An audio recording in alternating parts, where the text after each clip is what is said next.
Hello guys, welcome to my channel the flawless study. So कैसे हो आप लोग? ठीक हो ना? तो ओके, चलो आज हम लोग क्या करेंगे बोलो। जो चैप्टर स्टार्ट किए थे क्लास 8 का, उसका सेकंड पार्ट, क्या टाइप्स ऑफ रिफ्लेक्शन। रिफ्लेक्शन क्या है, what do you mean by reflection, ये हम पहले की क्लास में कर चुके हैं। उसका जो टर्म्स होता है, incident ray, reflected ray, point of incidence, angle of incidence, angle of reflection, ये सारे टर्म्स हम पढ़ चुके हैं पहले क्लास में। जो लोग नहीं देखे हो वो पहले क्लास देख लेना, उसका लिंक डिस्क्रिप्शन बॉक्स में मैं दे दूंगी। तो आज पढ़ेंगे क्या टाइप्स ऑफ रिफ्लेक्शन, क्या होता है, कितने तरीके का रिफ्लेक्शन होता है, उसका नेचर क्या होता है, वो हम लोग पढ़ेंगे आज की क्लास में। तो क्या क्यों होता है डिफरेंट टाइप्स के रिफ्लेक्शन, इसका एक ही वजह है, क्या उसका रिफ्लेक्टिंग सरफेस, जिस सरफेस में लाइट इंसिडेंट हो रहा है उस सरफेस का नेचर के ऊपर डिपेंड करता है कि रिफ्लेक्शन कैसे होगा। तो उस नेचर के हिसाब से हमारा रिफ्लेक्शन दो तरीके का होता है। एक होता है क्या रेगुलर रिफ्लेक्शन, दूसरा है इरेगुलर और डिफ्यूज रिफ्लेक्शन। क्या, तो ये रिफ्लेक्टिंग सरफेस कैसे होता है? दो टाइप का रिफ्लेक्टिंग सरफेस होता है। वन होता है जो एकदम स्मूथ पॉलिश्ड सरफेस, ठीक है, वो एक टाइप का रिफ्लेक्टिंग सरफेस होता है। दूसरा होता है जो अनपॉलिश्ड है, थोड़ा रफ है, इस टाइप का सरफेस होता है। तो ये दोनों सरफेस के ऊपर डिपेंड करता है कि टाइप्स ऑफ रिफ्लेक्शन, कैसे रिफ्लेक्शन होगा। ठीक है, तो ये सारे चीज पढ़ेंगे। प्लीज सब्सक्राइब कर दो चैनल को अगर चैनल को सब्सक्राइब नहीं किया हो तो, और क्लास अच्छा लगा तो लाइक और कमेंट जरूर कर देना। ठीक है, चलो तो पढ़ते हैं। क्या regular reflection and diffuse reflection. तो ये रेगुलर रेगुलर टर्म्स यूज करते हैं तभी हम लोग, जो हमारा एज यूजर रेगुलर होता है, मतलब जो नॉर्मल है। तो हम लोग हर एक चीज, कोई भी चीज हम लोग अनपॉलिश्ड या रफ पसंद नहीं करते, सब चीज एकदम स्मूथ टिप टॉप हो, वो हम लोग ज्यादा पसंद करते हैं। तो इसीलिए रेगुलर रिफ्लेक्शन मीन्स क्या है, उसका रिफ्लेक्टिंग सरफेस होगा एकदम स्मूथ पॉलिश्ड सरफेस होगा। ठीक है, इस टाइप का अगर सरफेस होगा एकदम स्मूथ पॉलिश्ड, जैसे मिरर होता है, तो उस टाइप का अगर सरफेस होगा तब हो जाएगा हमारा क्या, रेगुलर रिफ्लेक्शन। ठीक है, एकदम स्मूथ पॉलिश, स्टेनलेस स्टील का थीन एल्यूमिनियम सीट, ये सब जो होता है वो होता है, उस रिफ्लेक्टिंग सरफेस होता है, वो होता है रेगुलर रिफ्लेक्शन के लिए। दूसरा टाइप जो होता है थोड़ा अनपॉलिश्ड कार्बी नेचर, तो उस टाइप का होगा अगर ऐसे टाइप का, तो वो हो जाएगा हमारा उस रेगुलेटिंग सरफेस में हो जाएगा डिफ्यूज रिफ्लेक्शन। ठीक है, तो कैसे होता है, एक चीज ध्यान में रखना बहुत अच्छे से कि कोई भी टाइप का रिफ्लेक्शन हो, रेगुलर हो या डिफ्यूज्ड हो, लेकिन लॉस ऑफ रिफ्लेक्शन हर जगह पे वो मेंटेन करेगा। ऐसा नहीं है कि वो रेगुलर है तो मेंटेन करेगा, इरेगुलर है तो मेंटेन नहीं करेगा, ऐसा कहीं नहीं होगा। हर किसी तरीके का रिफ्लेक्शन हो, बट लॉस ऑफ रिफ्लेक्शन वो हर जगह पे मेंटेन करेगा। क्या था लॉस ऑफ रिफ्लेक्शन, एक बार मेमोराइज कर लेते हैं। एक था incidence ray, reflected ray, point of incident, and the perpendicular drawn at the point of incident which is normal lie on the same plane। ठीक है, सारे की सारी चीज एक ही प्लेन में लाई करेगा। एंड सेकेंड लॉ क्या था, angle of incidence is equal to the angle of reflection, ये हर जगह पे मेंटेन करना चाहिए, होगा ही, अदरवाइज ये रिफ्लेक्शन ही नहीं होगा। रिफ्लेक्शन होगा मतलब ये जो लॉस है वो मेंटेन करेगा। तो हम करके देखते हैं कि रेगुलर रिफ्लेक्शन में क्या होता है और इरेगुलर रिफ्लेक्शन में क्या होता है। रेगुलर रिफ्लेक्शन फर्स्ट हम लोग पढ़ते हैं, क्या देखते हैं, देखो ये क्या है, एकदम स्मूथ पॉलिश सरफेस है। ठीक है, ड्राइंग थोड़ा टेढ़ा बेढ़ा हो गया, लेकिन ये क्या होगा, एकदम स्ट्रेट लाइन स्मूथ सरफेस है। लाइट रेज जब आके इंसिडेंट होता है, वो नॉर्मली हमारा क्या होता है, पैरेलल लाइट रेज होता है। कहीं भी किसी सोर्स से अगर लाइट रेज आता है तो वो क्या होता है, जब आके गिरता है, बहुत दूर से आ रहा है तो आने के बाद वो पैरेलली गिरता है, यहाँ पे स्ट्राइक करेगा क्या, पैरेलल लाइट रेज के हिसाब से। एक लाइट रे, दो लाइट रे, तीन लाइट रे, चार लाइट रे, ये सारे इंसिडेंट हो रहे हैं, इसलिए लाइट रेज का एरो होगा इनवर्ड, ऐसे। ठीक है, ये बहुत इंपॉर्टेंट है, मैं पहले भी बोल चुकी हूँ, क्या लाइट रेज का जो एरोस होता है वो बहुत इंपॉर्टेंट होता है, तो इंसिडेंट रेज है इसलिए ये वाला। ठीक है, तो अब क्या बोले थे, angle of incidence is equal to angle of reflection, ये मेंटेन करेगा।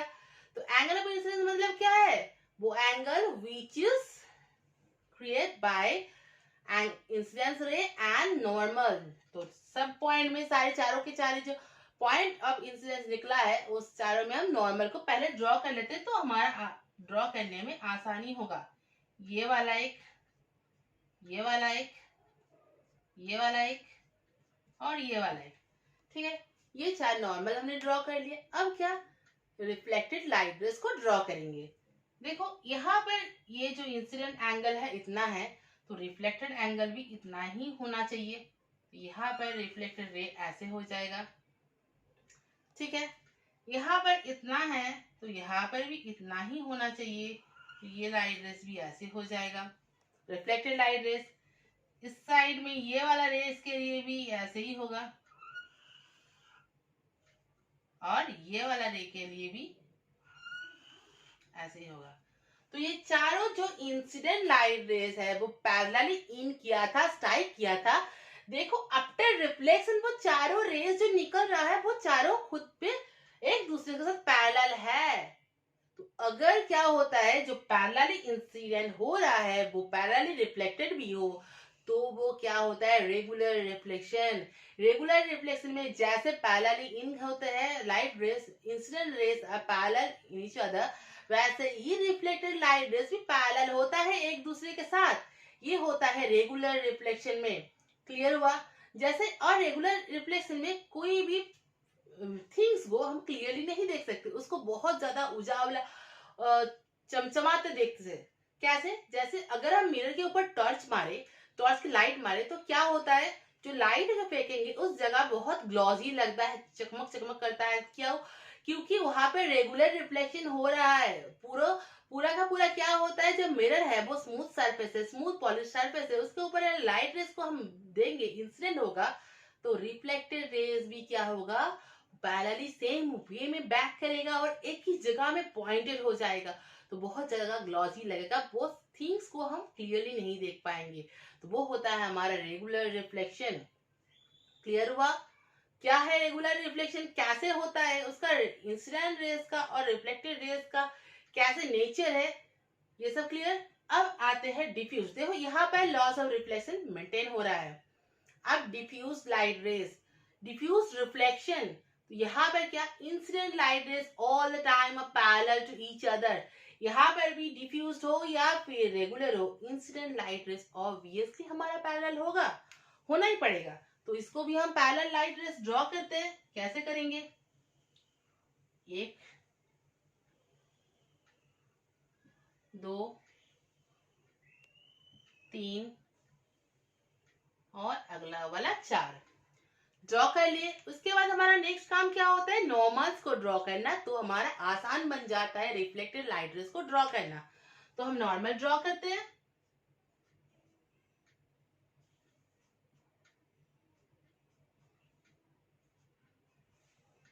ड्रॉ कर लिए। अब रिफ्लेक्टेड लाइट रेज को ड्रॉ करेंगे। आसान बन जाएगा ना, क्योंकि हम यहाँ से एंगल को मेजर कर सकते हैं। तो यहाँ इतना तक है, तो ये भी इतना छोटा ही हो जाएगा। तो ये लाइट रे क्या होगा, ऐसे निकल जाएगा। ये इतना छोटा है तो ये भी इतना ही छोटा होगा। ये वाला ऐसे निकल जाएगा, ये ऐसा होगा, तो ये वाला ऐसे निकल जाएगा। ये ऐसे है तो ये वाला हमारा ऐसे निकल जाएगा। देखो क्या हुआ, लॉस ऑफ रिफ्लेक्शन यहाँ पर भी मेंटेन कर रहा है, लेकिन इसका सरफेस जो है वो ऐसे कर्वी होने के वजह से लाइट जो इंसिडेंट हो रहा है वो सारे एक साथ, सारे के सारे लाइट रेज जो इंसिडेंट हो रहा है वो एक ही स्मूथ जगह पे, एक ही टाइप के प्लेन में नहीं हो रहा है। सारे लाइट रेज डिफरेंट प्लेस में इंसिडेंट हो रहा है, इसलिए डिफरेंट वे में निकल रहा है। पैरेलल आ रहा है ठीक ही, लेकिन उसका प्लेस कहीं पर आगे इंसिडेंट हो रहा है, कहीं पर लेफ्ट में थोड़ा, ठीक है, कहीं ऐसे है कहीं ऐसे है। तो जो ऊपर जगह है वो आगे इंसिडेंट होगा, जो नीचे है वो बाद में होगा। तो ऐसे इंसिडेंट होने के वजह से सारे लाइट रेस क्या हुआ, जो रिफ्लेक्टेड लाइट रेस है वो पैरेलल नहीं हो पाए, वो चारों ओर बिखर गए, बहुत जगह डायरेक्शन में, बहुत ऑल डायरेक्शन वो बिखर गए।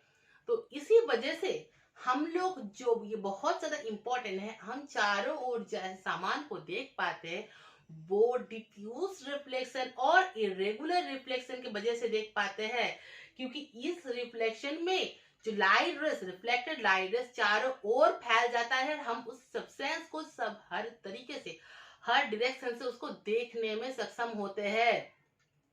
ठीक है, तो जैसे हम लोग अभी देख पा रहे हैं, क्यों देख पा रहे हैं, अगर बहुत चारों ओर हमारा ग्लास या मिरर लगा होता तो लाइट लगा देते तो हम देख नहीं पाते, सिर्फ उस लाइट का इमेज देख पाते, सिर्फ हमारा बॉडी में, क्योंकि मेरा बॉडी जो है वो रफ सरफेस है, वो स्मूथ नहीं है, ग्लॉसी नहीं है, तो मेरे बॉडी से जो निकलेगा लाइट तो वो हो जाएगा हमारा डिफ्यूज रिफ्लेक्शन। बट अगर चारों ओर ग्लास लगा दिए, मिरर लगा दिए, तो वहां पर सिर्फ लाइट जो रखेंगे, सिर्फ उस लाइट को ही देख पाएंगे, ग्लॉजीनेस देख पाएंगे, तो वो रेगुलर हो जाएगा रिफ्लेक्शन, इरेगुलर नहीं होगा। हमारा जो देख पाते हैं ये वाल, इरेगुलर और डिफ्यूज रिफ्लेक्शन का बहुत सारे एग्जांपल्स है, वो बहुत इंपॉर्टेंट भी होता है। जैसे हम देख पाते हैं घर पे सारे सामान, क्यों, क्योंकि डिफ्यूज रिफ्लेक्शन, वाल जो होता है, वाल का सरफेस होता है रफ सरफेस, और उसी रफ सरफेस में लाइट जब गिरता है तो वो डिफ्यूज रिफ्लेक्शन होता है और चारों ओर फैल जाता है, और हम सारे सब्सटेंस को, सारे चीज को देखने में अनेबल हो जाते हैं।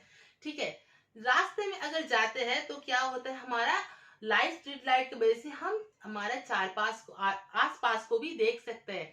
क्यों देख सकते हैं, आसपास तो कोई रफ सरफेस है नहीं, अगर सरफेस ना भी हो तो भी हम रास्ते को देख सकते हैं। क्यों, क्योंकि एयर में जो होता है वो होता है डस्ट पार्टिकल्स, और वो डस्ट पार्टिकल ऑब्वियसली स्मूथ नहीं होता है, वो रफ होता है, और डस्ट पार्टिकल के ऊपर जब लाइट गिरता है क्या होगा, डिफ्यूज रिफ्लेक्शन होगा ऑब्वियसली, और डिफ्यूज रिफ्लेक्शन होने की वजह से लाइट जो है वो चारों ओर बिखर जाएगा, और लाइट हम लोग देख पाएंगे उस सारे जगह को, डस्ट पार्टिकल्स को। जैसे देखते हो कि डस्ट पार्टिकल्स है या हम लोग डिफ्यूज रिफ्लेक्शन हो रहा है, कहीं भी घर अगर चारों ओर बंद किया हुआ है, डार्क रूम है, और कहीं एक जगह पे होल है और उससे अगर लाइट पास कर रहा है तो हमको वो डस्ट पार्टिकल्स भी दिखता है। क्यों, उसी जगह से हमको लाइट दिखता है, क्योंकि डस्ट पार्टिकल है तभी वो लाइट रिफ्लेक्ट कर रहा है, हम देख पा रहे हैं, अदरवाइज हम नहीं देख पाते ना थिंग्स को। वैसे ही है।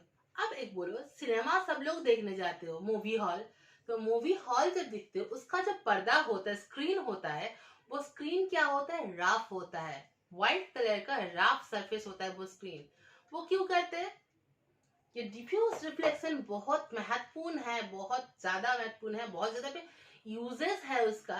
जैसे हम मूवी हॉल में बोल रहे हैं, जिसका स्क्रीन होता है वो व्हाइट कलर का होता है और उसका रफ सरफेस होता है, because of creating the diffuse reflection. अगर डिफ्यूज रिफ्लेक्शन होगा तभी ना लोग मूवी को एंजॉय कर पाएंगे, देख पाएंगे हर एक कॉर्नर से बैठ के। अगर रेगुलर रिफ्लेक्शन हो जाता तो कोई एक जगह से वो क्लोजीनेस ही देख पाता, धीरे धीरे से, मतलब प्रॉपर नहीं होता वो इमेज, और सब लोग नहीं देख पाते। बट पूरा मूवी हमको क्या करना है, सारे कॉर्नर को फिल करना है, कहीं भी कॉर्नर से अगर वो मूवी देख पाए, दैट्स व्हाई वहां पर डिफ्यूज रिफ्लेक्शन होता है। और एक व्हाइट कलर बोले तो वो भी बोल देते हैं कि व्हाइट कलर यूज करते हैं ताकि कोई भी कलर उस पर एब्जॉर्ब ना हो जाए, नहीं तो स्क्रीन में जो मूवीज के कैरेक्टर्स है उसका कलर उभर के नहीं आएगा। ठीक है, समझ में आया। तो ये क्यों होता है, तो ये रहा रेगुलर रिफ्लेक्शन, ये रहा डिफ्यूज रिफ्लेक्शन, यही दो टाइप का रिफ्लेक्शन हमारा होता है रिफ्लेक्शन ऑफ लाइट पे। एग्जाम्पल भी आई थिंक समझ में आ गया है कहाँ कहाँ पे यूज होता है। और एक चीज, और एक एग्जाम्पल मैं बोलती हूँ, बहुत ज्यादा इंटरेस्टिंग है। आफ्टर सनसेट जब होता है तभी एकदम अंधेरा नहीं छा जाता है, छाता है क्या, थोड़ी टाइम तक लाइट रहता है, बट वो सनलाइट जैसा इतना नहीं होता है, जोर से नहीं होता है, इंटेंसिटी उसका उतना ज्यादा नहीं होता है, बट लाइट रहता है। वो कैसे रहता है, सन तो हमारा अर्थ मूव कर रहा है, मूव करते करते सन के ऑपोजिट साइड में चला गया, ताकि हमारा वो अर्थ से सन का रेस डायरेक्ट अर्थ में नहीं आ पा रहा है, थोड़ा हट के समझ गया हमारा पोर्शन जो है वो वाला। सनसेट हो गया तो तब भी हमको लाइट फिर कैसे दिखता है, क्योंकि ऊपर जो स्काई में कुछ जगह पे सनलाइट जो आ रहा है वो आके डस्ट पार्टिकल्स में गिर रहा है, और उस डस्ट पार्टिकल से लाइट बिखर के डिफ्यूज रिफ्लेक्शन की वजह से बिखर के क्या होता है, अर्थ पे वो थ्रो करता है डिफ्यूज रिफ्लेक्शन की वजह से, और उसी वजह से हम कुछ टाइम तक क्या वो लाइट को देख पाते हैं आफ्टर सनसेट भी। ठीक है, क्लियर हुआ? तो ये types of reflection, regular reflection, diffuse reflection अच्छे से क्लियर कर लेना, उसके एग्जांपल्स बुक से भी एक बार पढ़ लेना क्या है, तो और ज्यादा अच्छे से क्लियर हो जाएगा। ठीक है, तो आज यही तक क्लास में करो, थोड़ा थोड़ा करो बट क्लियर कंसेप्ट क्लियर करो।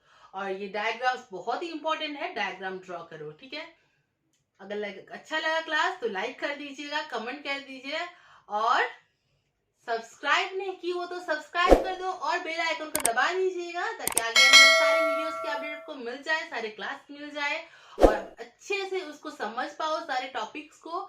ठीक है, और आपके दोस्त लोग भी अगर शेयर करना चाहो तो शेयर कर दो, ताकि आपके दोस्त लोग भी ये समझ में आए, उन लोगों को भी, वो भी इसका फायदा ले पाए। ठीक है, thank you and keep watching the flawless study channel. Okay.